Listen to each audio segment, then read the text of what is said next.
Nous pouvons et nous en avons les moyens. Faire en sorte que les temps qui viennent soient ceux du Bénin. Nous pouvons mériter que l'on parle de notre pays dans les prochaines années comme un exemple de réussite.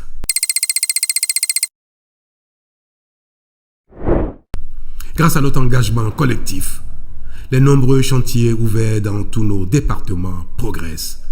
Les réformes majeures que nous avons entreprises produisent de plus en plus leurs effets positifs. Notre économie se renforce. Elle affiche des performances supérieures à la moyenne continentale et fait preuve d'une remarquable résilience.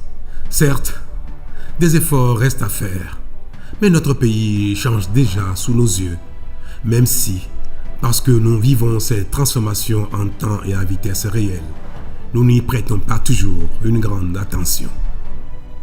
Cette belle dynamique, que nous voulons encore plus forte, nous permet déjà de donner davantage corps à notre engagement d'œuvrer à l'amélioration des conditions de vie des populations.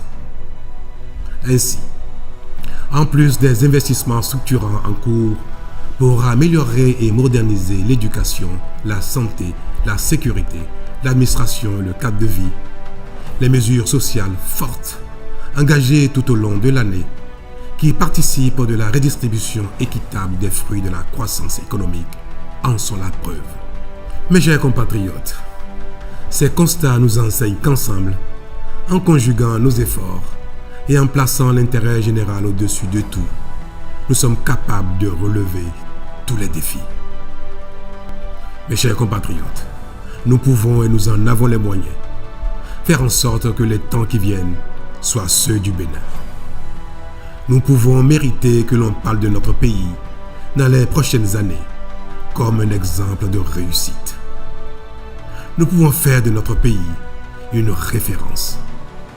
Un peu de rigueur et de sérieux au travail, davantage de foi en nous-mêmes et plus de patriotisme nous seront nécessaires pour y parvenir.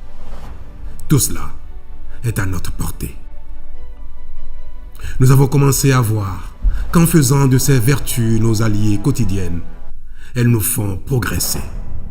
Nous devons donc continuer dans ce sens. Si cependant il nous arrive de les considérer comme des sacrifices, nous devons alors nous convaincre qu'ils ne sont pas vains, car notre pays, le Bénin, mérite que nous nous investissions corps et âme pour son développement, pour sa grandeur et pour sa gloire.